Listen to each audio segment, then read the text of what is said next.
December 20th, 1943, 11:32 in the morning. Second Lieutenant Charlie Brown gripped the controls of his B-17 bomber 27,000 feet above Bremen, Germany, watching 250 flak guns open fire on his formation.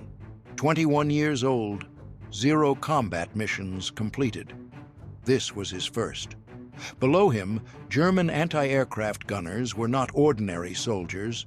They were officer candidate school trainees, elite, the best marksmen the Luftwaffe had, and they had been waiting for the American bombers all morning. One bomber would be destroyed in the next 60 seconds. 8 men would die. One would survive impossibly, and a German fighter pilot would make a decision that would haunt him for 46 years. Charlie Leonard Brown was born on October 24, 1922, in Weston, West Virginia, a small town in the Appalachian Mountains approximately 150 miles south of Pittsburgh.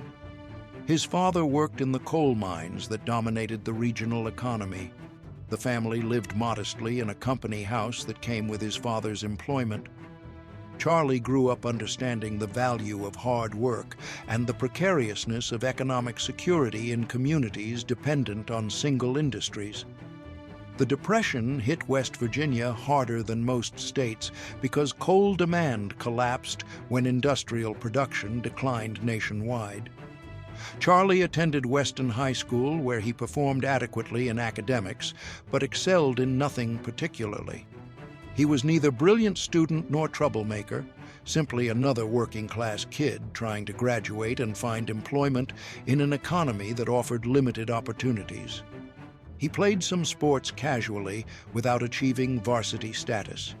He dated occasionally without forming serious romantic relationships. He was, by his own later admission, completely ordinary in every measurable way. Nothing in his background suggested he would face extraordinary circumstances requiring courage beyond normal human capacity.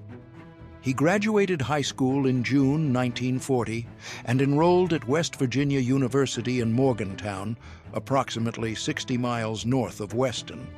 The university was the state's flagship public institution, serving students primarily from West Virginia and surrounding states. Charlie majored in business administration, a practical choice for someone from working-class background who needed marketable skills for post-graduation employment. He worked part-time jobs to supplement family contributions and limited scholarship support.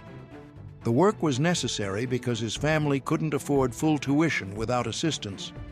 The Japanese attack on Pearl Harbor on December 7, 1941, occurred during Charlie's sophomore year at West Virginia University. The attack created immediate nationwide mobilization, with young men enlisting or being drafted in massive numbers. Universities lost significant portions of their male student populations within months. Charlie considered enlisting immediately, but decided to complete his sophomore year before military service. He wasn't avoiding duty, simply trying to maximize his education before interrupting it for what everyone understood would be extended military commitment. Charlie enlisted in the Army Air Forces in June 1942 after completing his sophomore year. He was 19 years old with 2 years of college education and no particular qualifications beyond basic literacy and physical fitness. He reported to Keesler Field in Mississippi for basic training, where he spent 8 weeks learning military discipline, physical conditioning, and elementary military skills. The training was intense, but not particularly difficult for someone accustomed to manual labor from summer jobs during high school and college. After basic training, Charlie applied for aviation cadet training. The Army Air Forces needed tens of thousands of aircrew to operate the bombers being built in American factories. The training pipeline was expanding rapidly to meet demand. Charlie qualified for bombardier training based on aptitude tests and physical examinations. Bombardiers operated the Norden bomb sight, the sophisticated optical device that calculated bomb release points during precision daylight bombing missions. The training was technically demanding, but Charlie proved capable of mastering the mathematics and procedures required. He completed bombardier training at Midland Army Airfield in Texas in early 1943 and received his Silver Bombardier wings and commission as second lieutenant. The graduation ceremony was brief and understated. Approximately 60 graduates received their wings that day. Their families attended when travel was feasible. Charlie's parents made the long journey from West Virginia to Texas to watch their son receive his commission and wings. The celebration was tempered by understanding that graduation meant deployment to combat theaters where casualties were high and survival uncertain.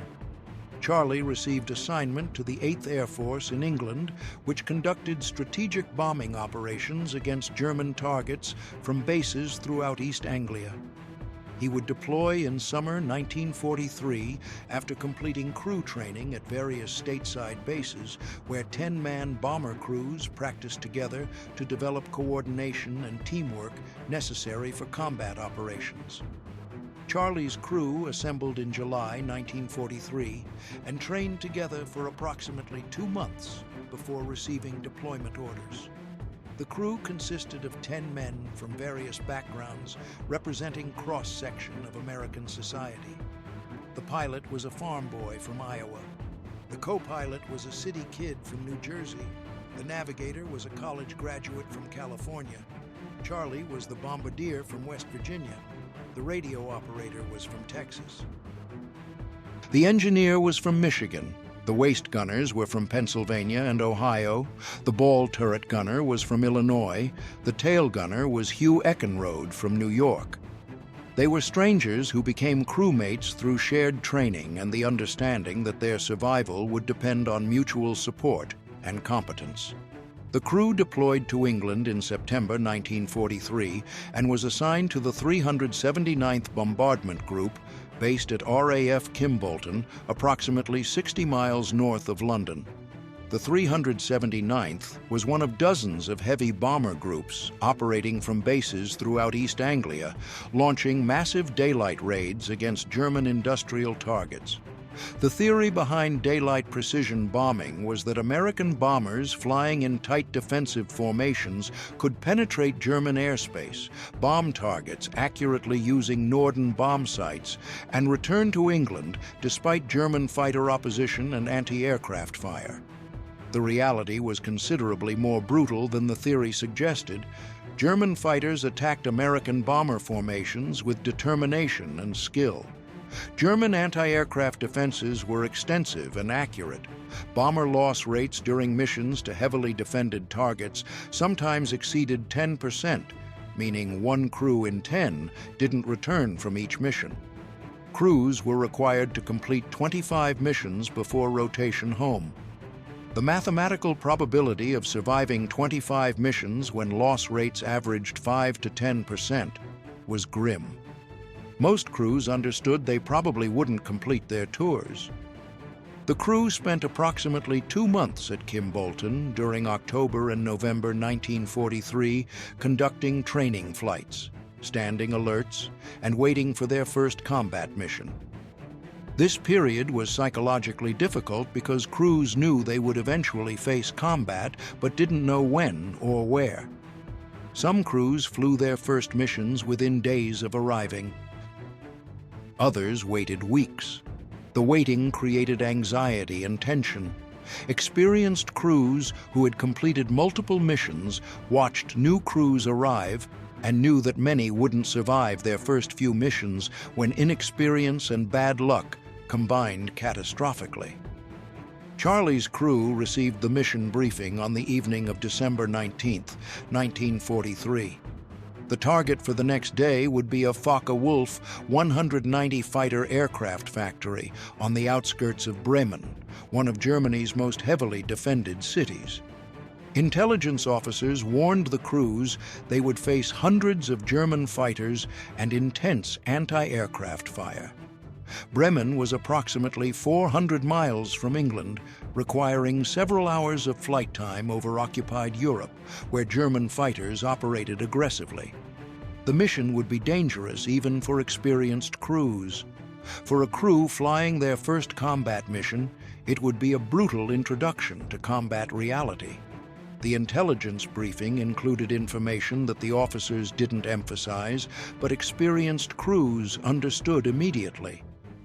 Charlie's crew had been assigned to Purple Heart Corner, the edge position in the bomber formation where German fighters concentrated their attacks because defensive fire from neighboring bombers couldn't overlap effectively. The position was called Purple Heart Corner because crews assigned there frequently received Purple Heart medals for wounds suffered during combat. New crews were often assigned the dangerous edge positions because experienced crews had priority for safer interior positions.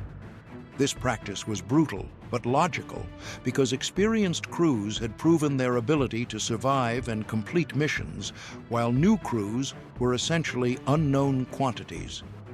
The morning of December 20th arrived cold and overcast.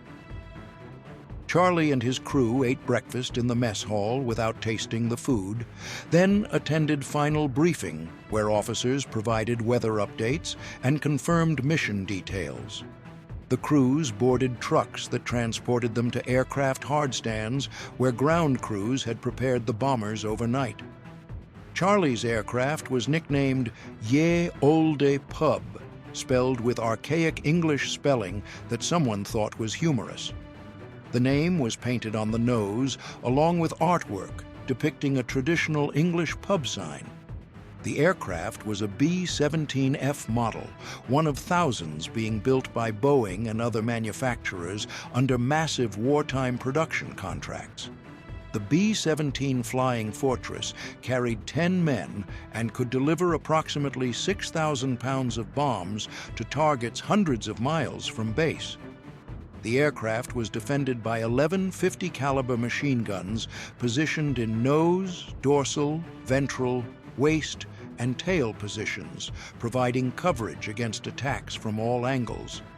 The defensive armament was formidable, but German fighters had learned to attack from angles that minimized exposure to defensive fire.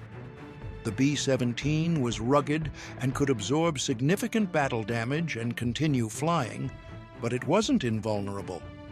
Engine failures, fuel tank hits, and structural damage from cannon fire could bring the aircraft down, despite its legendary toughness. Charlie conducted his pre-flight inspection of the bombardier position in the plexiglass nose section where he would spend the mission. The Norden bomb site was functioning properly. The bomb bay held 6,000 pounds of high-explosive bombs. The oxygen system was working. The intercom connected him to the rest of the crew. Everything appeared ready for the mission ahead, though Charlie's nervousness made it difficult to focus on technical details. He had trained for this moment for over a year, but training couldn't replicate the psychological pressure of actual combat where people died and mistakes had permanent consequences. The engines started with characteristic roar. Ye Olde Pub taxied to the runway and waited for takeoff clearance. Approximately 200 bombers would participate in the raid, launching from multiple bases throughout East Anglia and forming into a massive stream that would fly to Bremen as coordinated formation. The takeoffs were precisely timed to allow bombers to assemble at designated altitudes and positions. Charlie's crew took off at approximately 0900 hours and climbed to 27,000 feet while circling to join their assigned position in the formation. If you want to see what happened when this crew reached Bremen and encountered a German fighter pilot who would change everything, please hit that like button. It helps YouTube share this story with more people who need to hear it. Subscribe if you haven't already so you don't miss the incredible ending. Back to Charlie and his crew forming up over England. The formation crossed the English Channel and entered occupied Europe over Holland. German radar detected the bomber stream immediately and alerted fighter squadrons throughout the region. Luftwaffe fighters began taking off from dozens of airfields to intercept the American formation. The bombers continued toward Bremen, maintaining tight formation spacing that maximized defensive firepower, while German fighters assembled into attacking formations designed to overwhelm defensive fire through concentrated attacks from multiple angles simultaneously. The first fighter attacks began approximately 100 miles from Bremen. Messerschmitt 109s and Focke-Wulf 190s dove through the bomber formation, firing cannon and machine guns. The defensive gunners returned fire, creating lethal airspace where aircraft maneuvered violently and tracers streaked in all directions. Some bombers exploded from direct hits to fuel tanks. Others fell away, trailing smoke and fire. Parachutes blossomed occasionally when crew members managed to bail out before their aircraft disintegrated. Most bomber crews who were shot down didn't escape their aircraft before impact. Charlie watched from the nose section as fighter attacks intensified approaching Bremen. German pilots were aggressive and skilled, pressing attacks despite defensive fire that damaged their aircraft and occasionally sent them spiraling toward the ground. The psychological impact of watching fighters approach head-on firing cannon was tremendous. Charlie could see the muzzle flashes and watch tracers converging toward his position. The plexiglass nose offered excellent visibility for bombing, but provided minimal protection from enemy fire. A single cannon shell could penetrate the nose section and kill the bombardier instantly. The formation reached Bremen at approximately 11:32 in the morning. The target was the Focke-Wulf factory, visible through gaps in the clouds. Anti-aircraft batteries throughout Bremen opened fire simultaneously, creating a deadly barrier of exploding shells that the bombers had to penetrate to reach the release point. Charlie activated the Norden bomb sight and began tracking the target through the optical system. The bomb sight calculated the precise release point based on aircraft altitude, speed, and wind conditions. Charlie's job was maintaining accurate tracking until the bomb sight indicated bomb release. Then a 20mm cannon shell exploded directly in front of the cockpit. The plexiglass nose shattered instantly. Temperatures at 27,000 feet were 60 degrees below 0 Fahrenheit. Wind blasted through the destroyed nose at over 150 miles per hour. The No. 2 engine died immediately from battle damage. The No. 4 engine began overspeeding, forcing the pilot to throttle it back to prevent catastrophic mechanical failure. The bomber slowed and fell behind the formation. Within seconds, Ye Old Pub was alone, separated from the protective formation.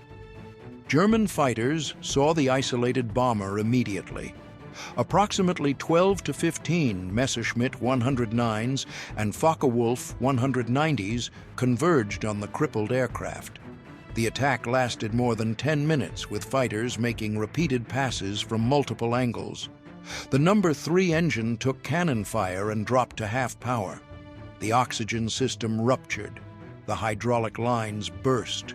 The electrical system failed. The tail section was torn apart by concentrated cannon fire.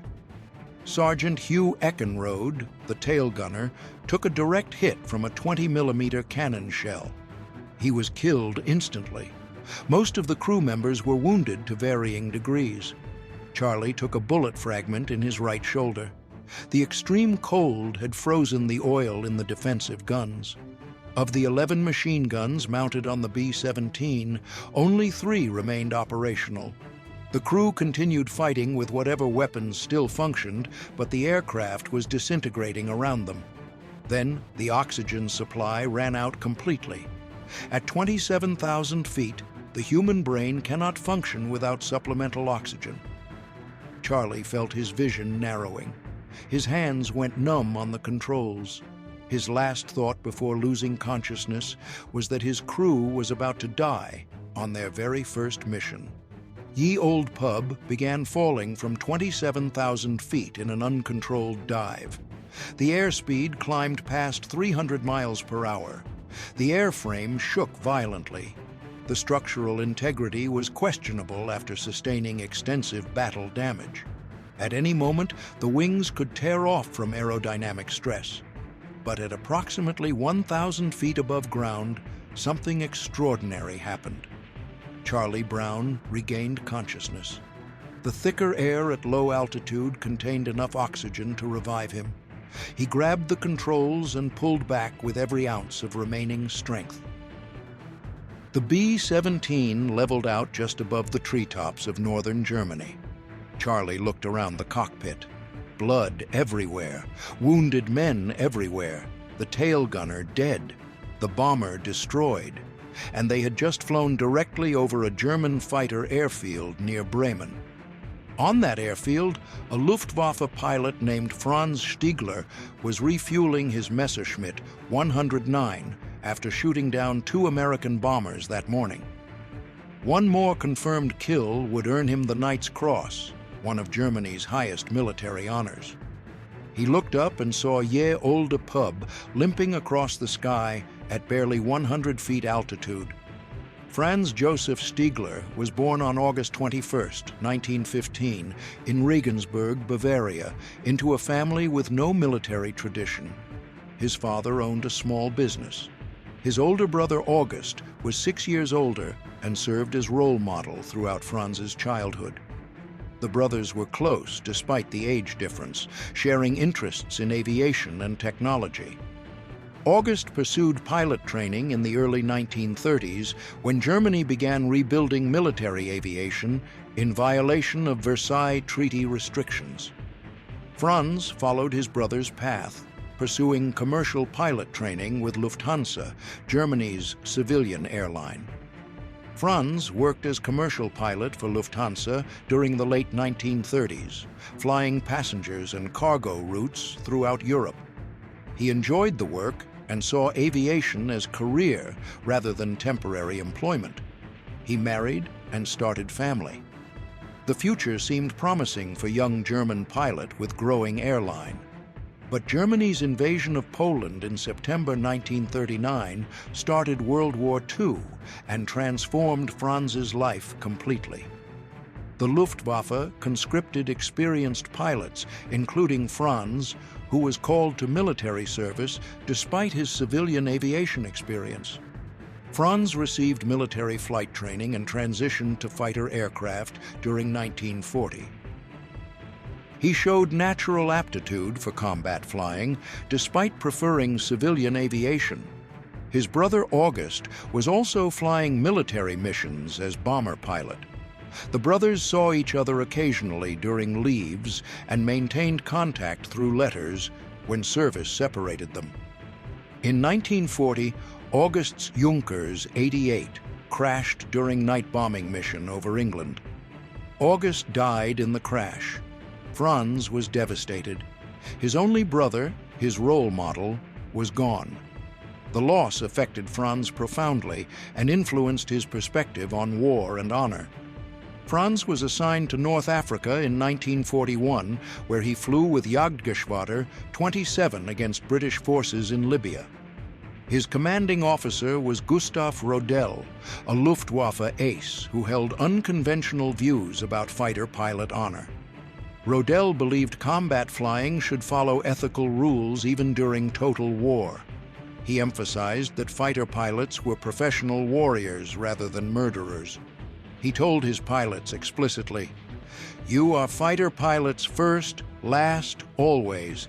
If I ever hear of any of you shooting at a man in a parachute, I will shoot you myself." The meaning was clear. A pilot who had bailed out was defenseless, and shooting him would be murder rather than combat.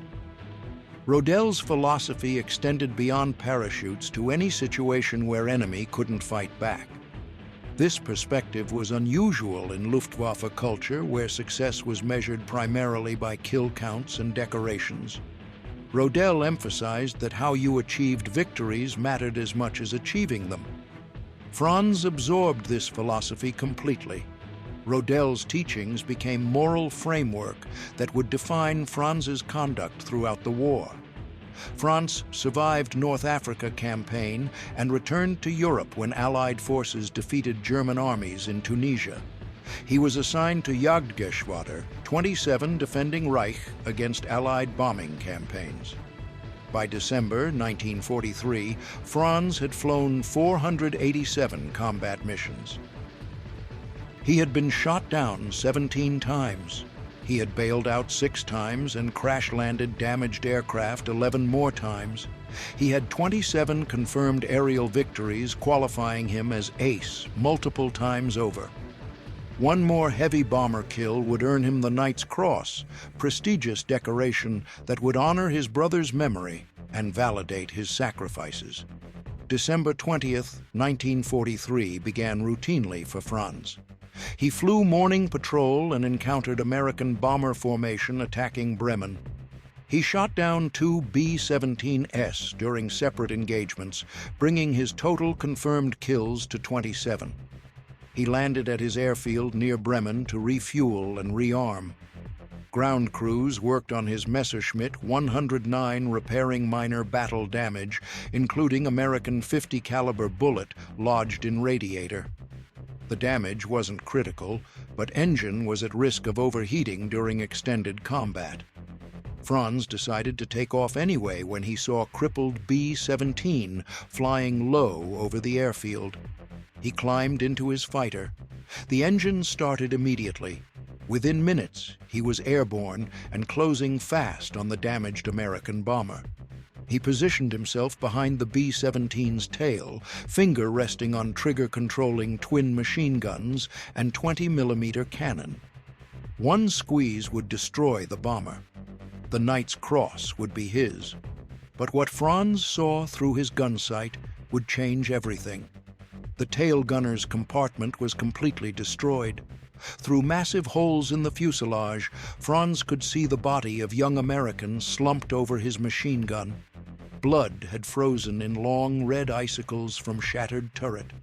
The man was clearly dead. Franz pulled his fighter alongside the bomber and looked through more holes in the aircraft skin. He saw wounded men trying to help other wounded men. He saw crewmen with blood covering his face. He saw another whose leg had been torn open by shrapnel. He saw pilot and co-pilot struggling desperately to keep aircraft flying. None of them were fighting. None of them could fight. They were simply trying to survive. Franz remembered Gustav Rodel's words. "A man in parachute can't fight back. Shooting him isn't combat, it's murder." Franz looked at the destroyed bomber again. These men were defenseless. Shooting them down wouldn't be victory. It would be execution. Franz felt rosary beads in his flight jacket pocket.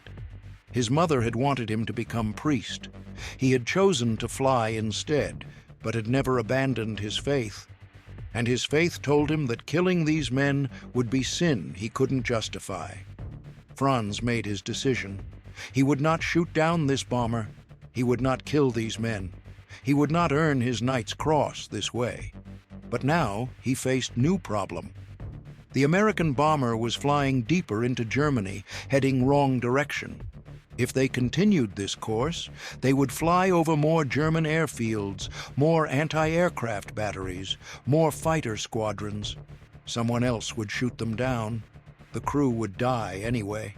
Franz had spared them, but sparing them wasn't same as saving them. He needed different solution. Franz pulled his Messerschmitt alongside the B-17's cockpit. He could see American pilots staring at him through shattered window. The young man's face was covered in blood. His eyes were filled with terror. He clearly expected to die in the next seconds. Franz raised his hand and pointed down toward ground. He was trying to tell American to land at German airfield and surrender. It was only way crew would survive with proper medical treatment. But Charlie Brown didn't understand. He thought German was telling him to go down, to crash, to die. Brown shook his head, refusing. Franz pointed again, this time pointing north toward Sweden, neutral territory. If Americans could reach Sweden, they would be interned but alive. Medical treatment would be available. Brown still didn't understand. He kept flying west toward England, 250 miles across North Sea in bomber that was falling apart. Franz realized he had only one option left, an option that could get him executed for treason. He would not just spare American bomber. He would escort it to safety through German airspace to the North Sea coast. In Nazi Germany, this was treason. German pilot who allowed enemy aircraft to escape faced court-martial and execution by firing squad. Franz knew exactly what he was risking. He did it anyway. He maneuvered his Messerschmitt into close formation on left wing of B-17, so close the two aircraft were flying just feet apart, so close that from ground the silhouettes would merge into one shape, so close that any German anti-aircraft gunner looking up would see distinctive outline of Messerschmitt and hold fire. This was Franz's plan. The Luftwaffe operated captured B-17s for training and secret missions. German ground crews were trained to recognize these aircraft. If they saw a German fighter flying in formation with American bomber, they might assume it was captured aircraft being escorted. They might not shoot. It was desperate gamble, but only chance Americans had. Inside Ye Olde pub, Charlie watched German fighters slide into position beside him. His heart pounded. He had ordered his top turret gunner to aim at German but not fire. Charlie didn't understand what was happening. Was German toying with them? Was he radioing for reinforcements? Was this trap? The B-17 continued west toward North Sea. German fighters stayed with it mile after mile, minute after minute. They passed over farmland, over villages, over roads filled with German military vehicles. At any moment, someone on ground could look up and see them. At any moment, flak battery could open fire. At any moment, another German fighter could appear and question why Franz was flying alongside enemy bomber instead of destroying it. But minutes kept passing, and German kept flying beside them. The coastline appeared ahead. The North Sea stretched 250 miles between Germany and England. If Ye Olde pub could cross that distance, the crew would live. But first, they had to pass coastal defenses. The German Atlantic Wall stretched along entire coastline with anti-aircraft batteries, radar stations, and observer posts. Every aircraft crossing coast was tracked and identified. American bomber flying low and slow would be easy target. Franz stayed in formation, flying so close his wingtip nearly touched bomber's fuselage. He was daring anti-aircraft gunners to fire. If they shot at B-17, they would hit him too. If they recognized his aircraft, they would hold fire. The gamble worked. Coastal batteries did not shoot. Radar stations tracked two aircraft flying in formation and assumed they were friendly. Ye Olde pub crossed beach and headed over gray waters of North Sea. Franz had done it. He had escorted enemy bomber through most heavily defended airspace in Europe. He had saved 9 American lives, but Franz couldn't follow them to England. His fuel was low. His radiator was still damaged. If he landed in Britain, he would spend rest of war as prisoner. He had to turn back and pretend none of this had happened. Franz pulled his fighter alongside B-17 cockpit one last time. Charlie Brown was staring at him through shattered window. Their eyes met. 2 young men from opposite sides of terrible war, separated by few feet of frozen air. Franz raised his hand to his forehead. He saluted American pilot. Then he banked his Messerschmitt left and disappeared into gray sky heading back toward Germany. Charlie watched him go. He still didn't understand what had just happened. He didn't know German's name. He didn't know why he had been spared. All he knew was that man who should have killed him had chosen to let him live. But Charlie's ordeal wasn't over. He was 250 miles from England in aircraft that was barely flying. 3 engines were damaged. Hydraulic system destroyed. Crew had no oxygen, no heat, no working radio. 1 man dead, 6 wounded, morphine syringes frozen solid and useless, and North Sea in December was one of most unforgiving bodies of water on Earth. Charlie flew his dying bomber into gray void. Below, waves churned in December cold, water temperature barely above freezing. If they went down, crew would survive minutes before hypothermia killed them. Mile after mile, the B-17 limped westward. Engines coughed and sputtered. Airframe groaned under stress. Charlie's hands ached from gripping controls. His shoulder throbbed where bullet fragment had hit him, but he couldn't let go. 9 lives depended on him keeping aircraft flying. After what felt like eternity, coast of England appeared on horizon. Charlie had never seen anything more beautiful. Green fields, gray cliffs, home.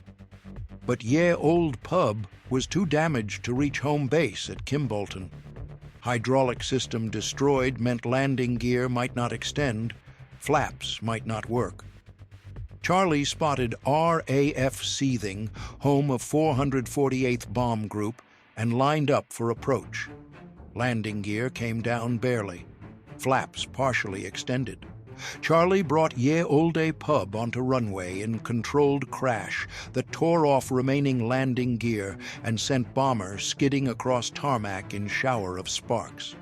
When aircraft finally stopped, Charlie sat motionless in cockpit, his hands still locked on controls, his body shaking. He had done it. He had brought his crew home. 8 men climbed out alive. 1 was carried out dead. The bomber would never fly again. At debriefing, Charlie told intelligence officers everything. He described German fighter appearing behind them. He described pilot flying alongside instead of attacking.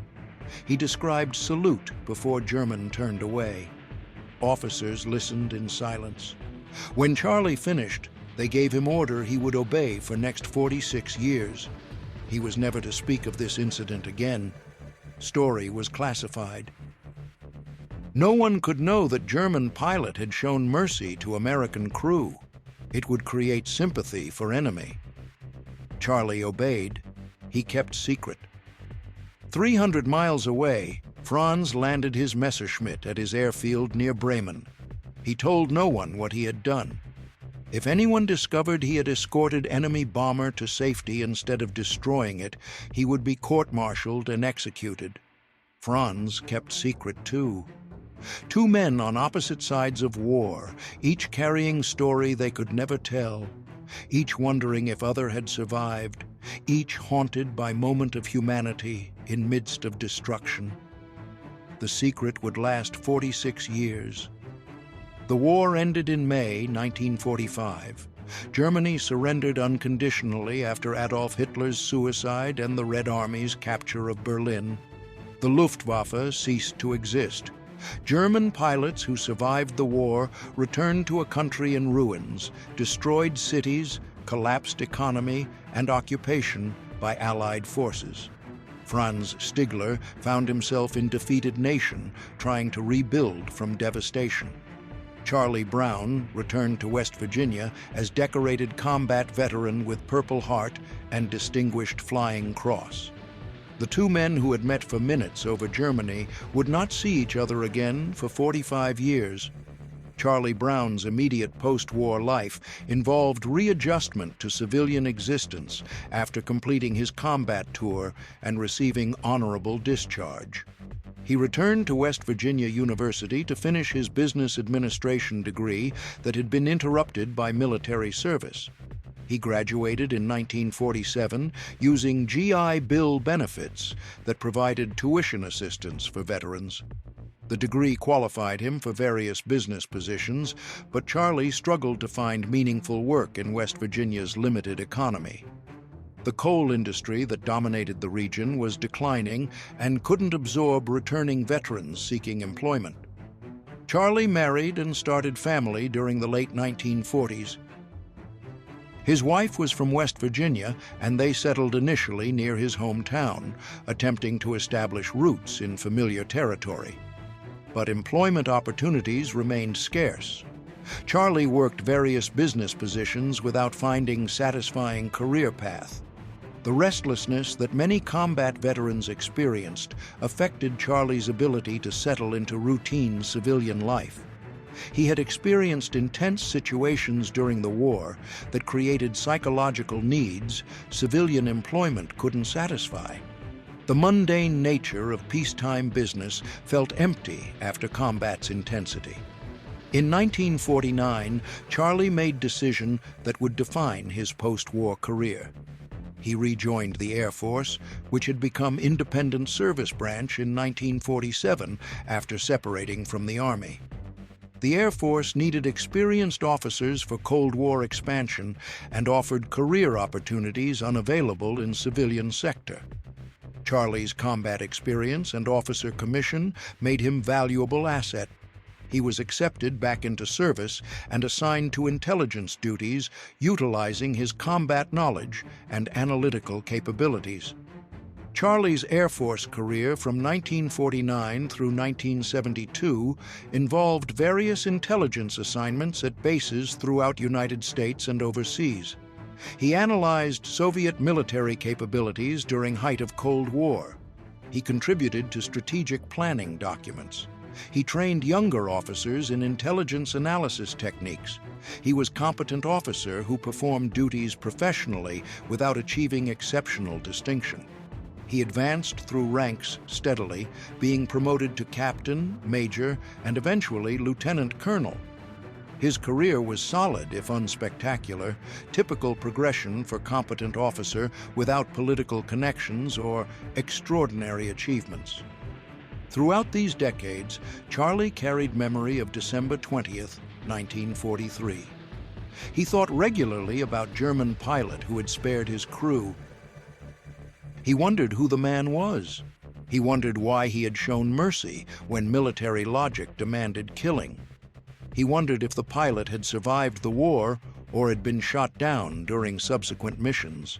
But Charlie kept his questions private because he had been ordered to maintain secrecy about the incident. Military classification of the encounter prevented him from discussing it publicly or pursuing information about the German pilot. Charlie retired from Air Force in 1972 as lieutenant colonel after 23 years of service, including his World War II combat tour. He settled in Miami, Florida, where climate was warm and retirement community was large. He started combustion research company that developed industrial burner systems. The business was modestly successful and provided comfortable retirement income, supplementing his military pension. Charlie's life during the 1970s and early 80s was quiet and ordinary. He attended veteran reunions occasionally. He participated in local business organizations. He spent time with family. The German pilot remained memory that surfaced occasionally, but seemed destined to remain unsolved mystery.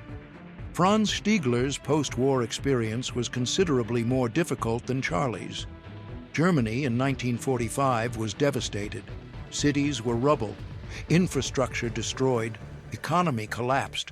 Millions of Germans were homeless, hungry, and unemployed. Franz had been fighter pilot for defeated regime. His military skills were worthless in peacetime. His Luftwaffe service was liability rather than asset in occupied Germany, where Allied authorities controlled employment and maintained surveillance over former military personnel. Franz struggled to find any work during immediate post-war years. Franz's family situation complicated his challenges. He had wife and children to support with minimal resources in country where basic necessities were scarce. Food was rationed, housing was inadequate.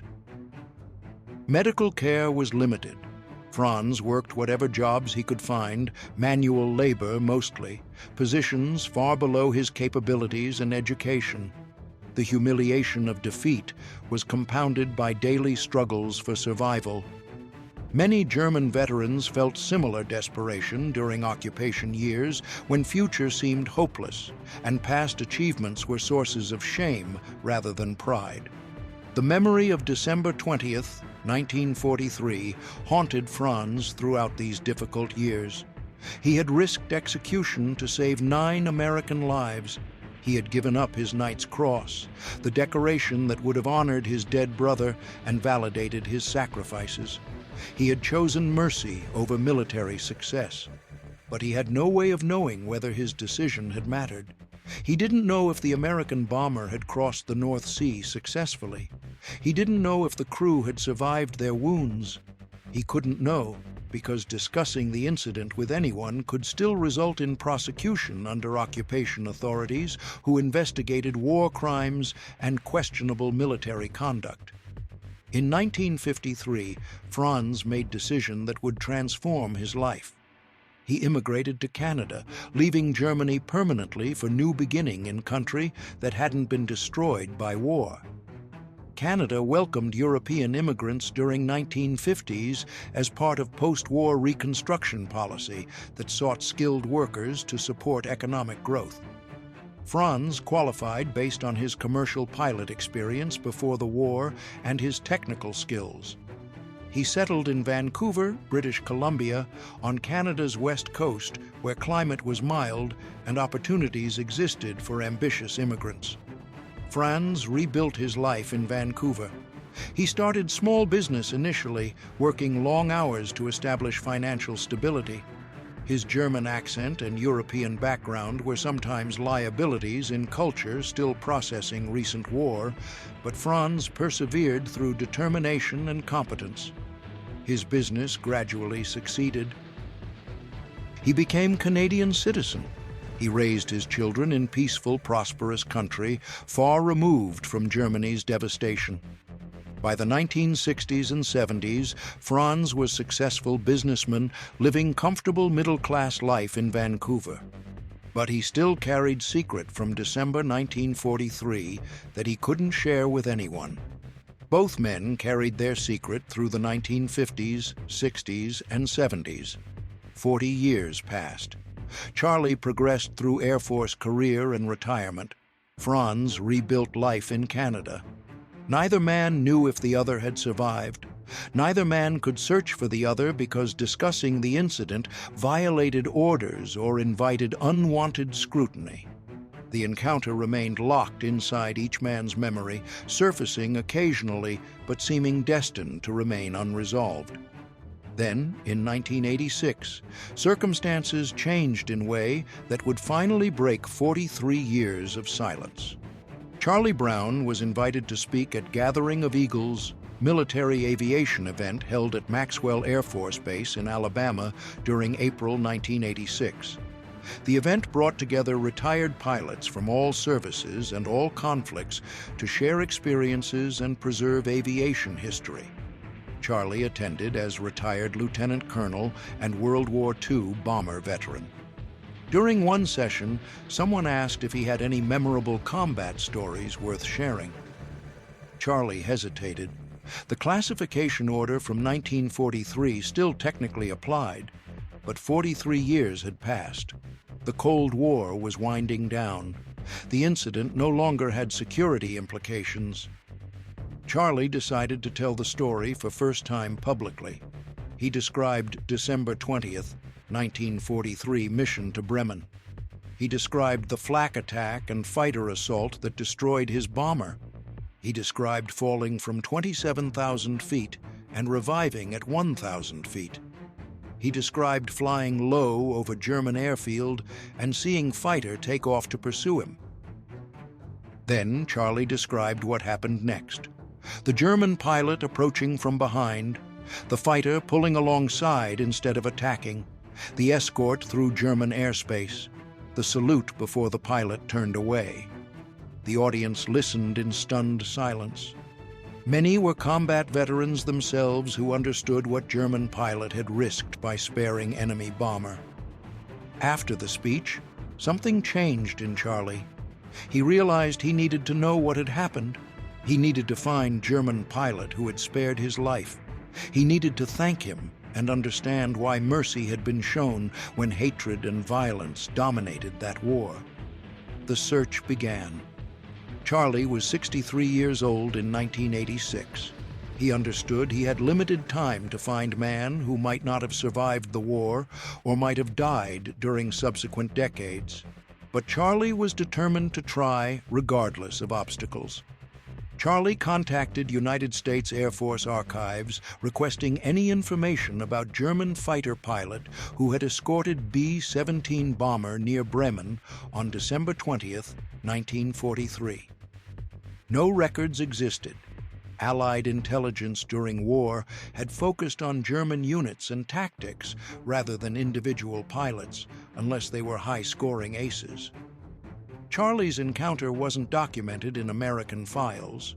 He contacted West German Air Force requesting access to Luftwaffe records. The records were fragmentary.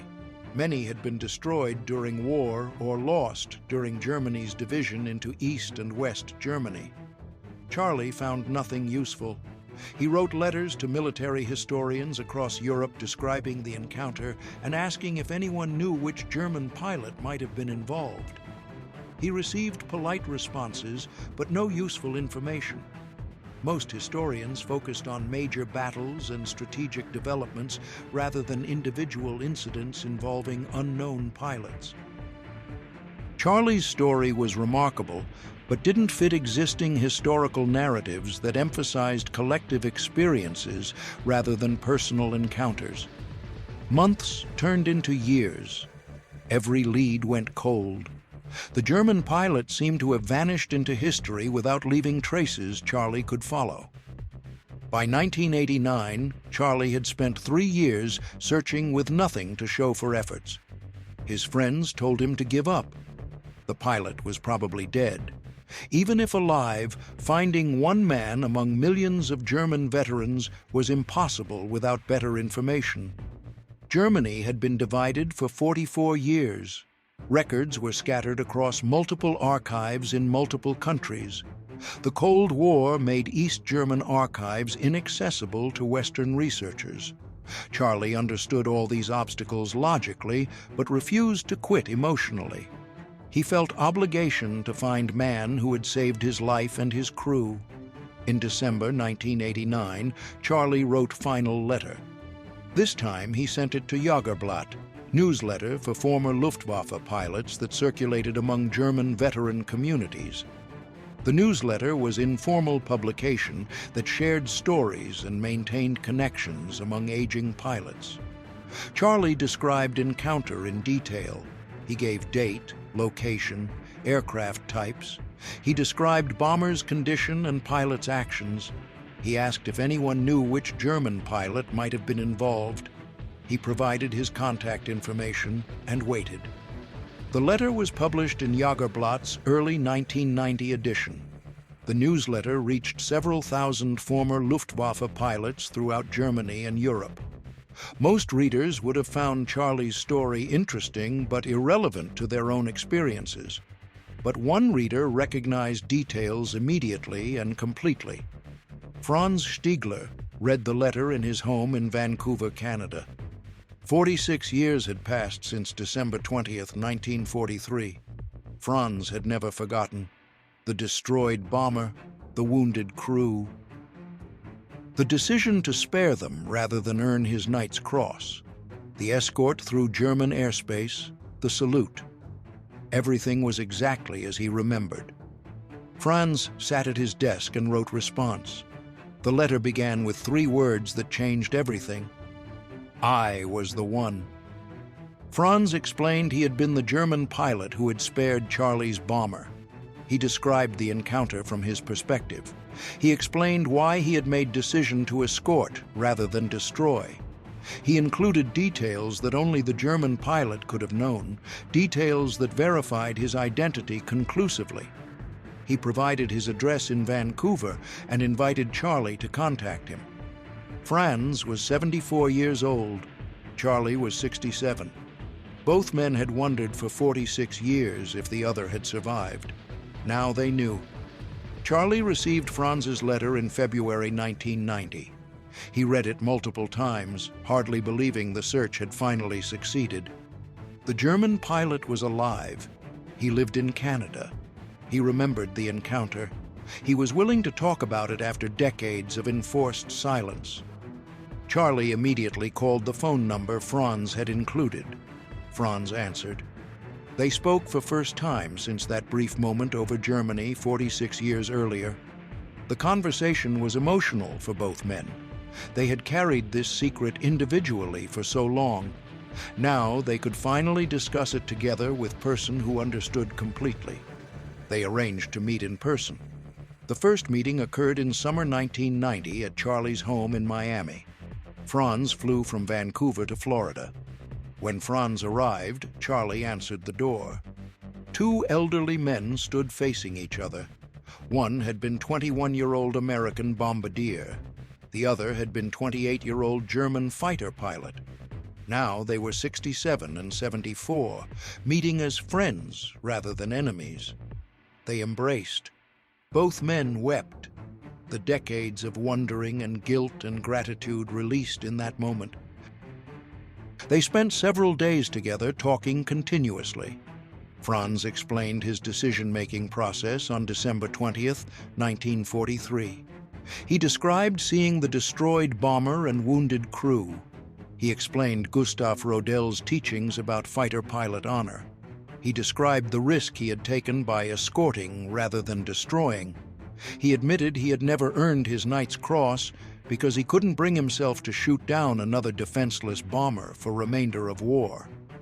Charlie described the flight across North Sea and emergency landing at RAF Seething. He explained how crew had survived, but never understood what German pilots' actions had meant.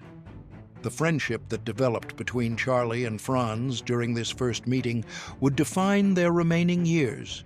They had been enemies for minutes during war. They became brothers for life during peace. They spoke on phone regularly. They visited each other's homes. They attended military aviation events together where their story attracted enormous attention. Audiences were moved by two former enemies who had transcended hatred and violence to forge genuine friendship based on shared humanity and mutual respect. Their story gradually became known beyond military aviation community. Journalists wrote articles about the bomber pilot and fighter pilot who had become friends 46 years after their encounter. Television programs featured their reunion. Documentary filmmakers interviewed them about their experiences. The story resonated because it proved that even in total war, even when nations demanded absolute hatred of enemy, individual human beings could choose different paths.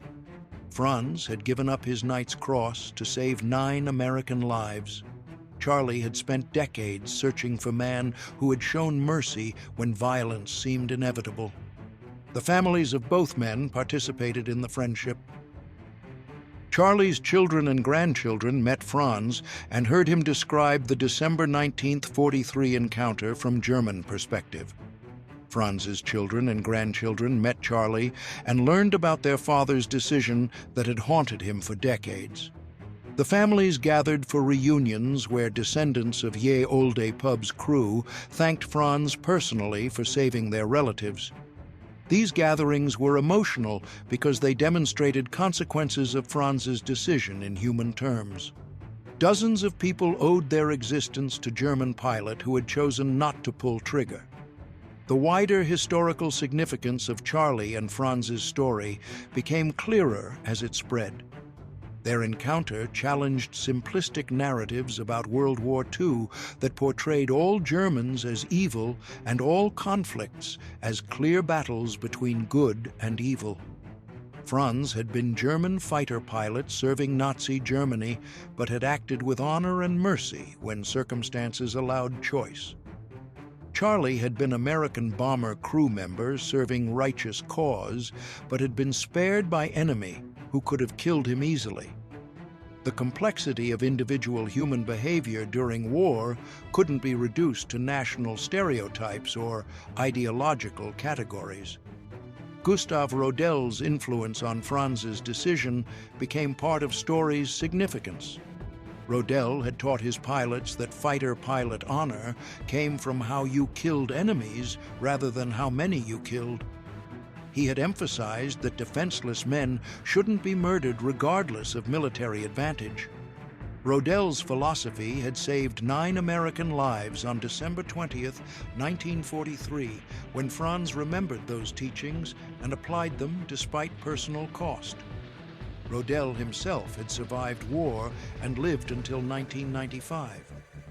When he learned about Franz's story, Rodell expressed pride that his student had remembered his lessons and acted accordingly. The surviving crew members of Ye Olde pub gradually learned about Franz's identity and role in their survival. Most of them had died during intervening decades, but few remained alive in 1990s. Those who survived were elderly men in their 70s and 80s. They had carried memory of mysterious German pilot for 50 years without knowing who he was or why he had spared them. Now they finally understood. They contacted Franz and Charlie, expressing gratitude and amazement. Some traveled to reunions to meet Franz personally and thank him for decision that had saved their lives. Hugh Eckenrode, the tail gunner who had died over Bremen, had family members who never forgot him. His grandniece tracked down lithograph depicting Ye Olde pub and Franz's Messerschmitt from German auction house and gave it to her father. For decades, the family had wondered what happened during Hugh's final mission.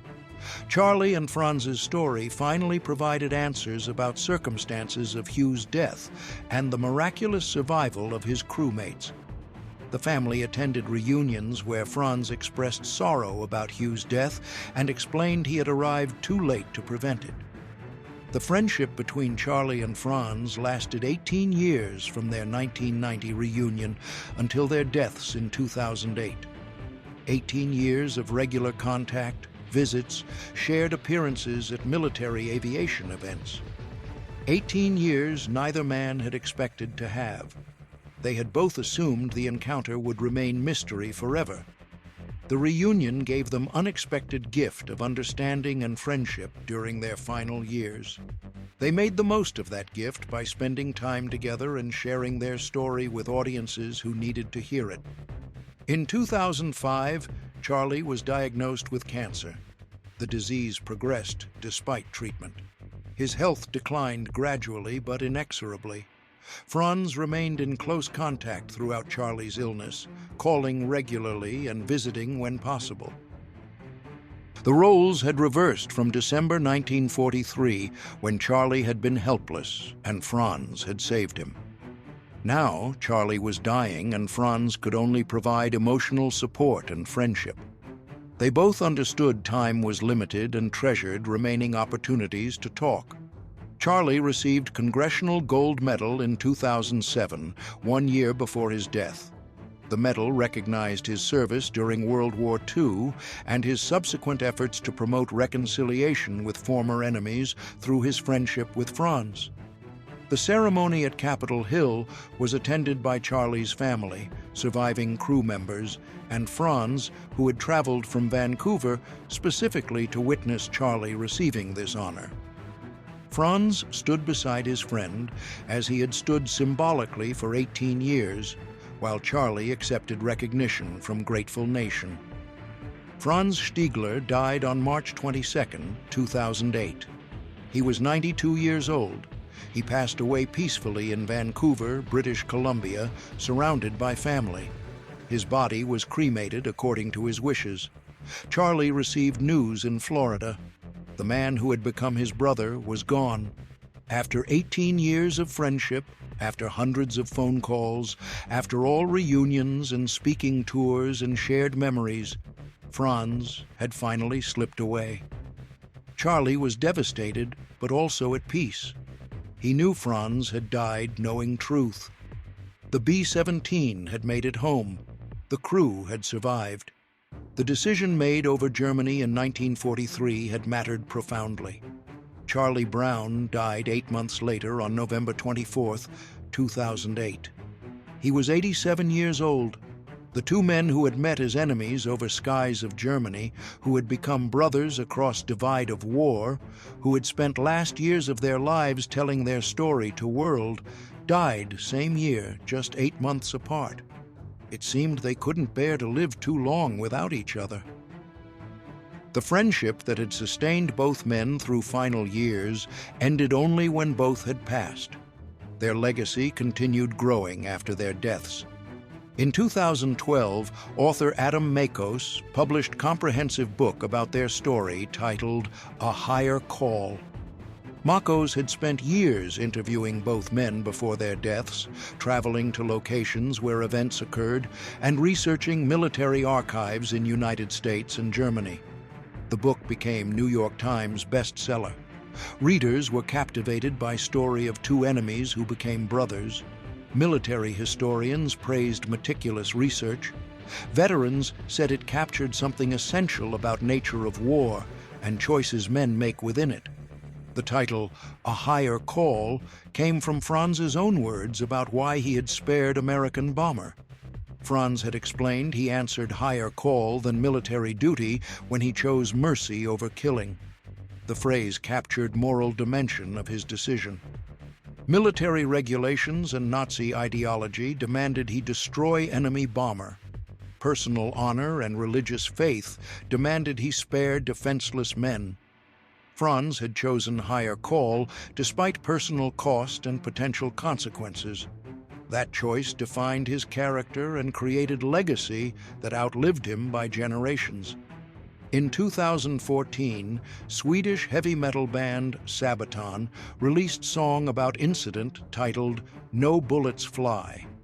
The song reached audiences who had never heard of Brown or Stigler.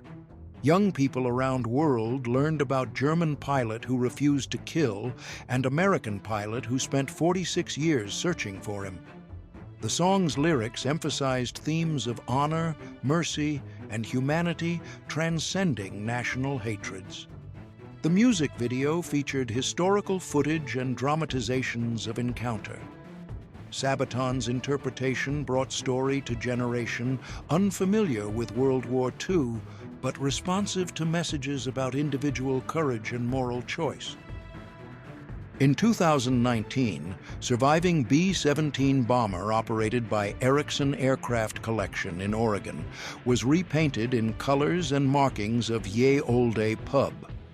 The restored aircraft flew at air shows across United States, keeping memory of original crew alive for new generations.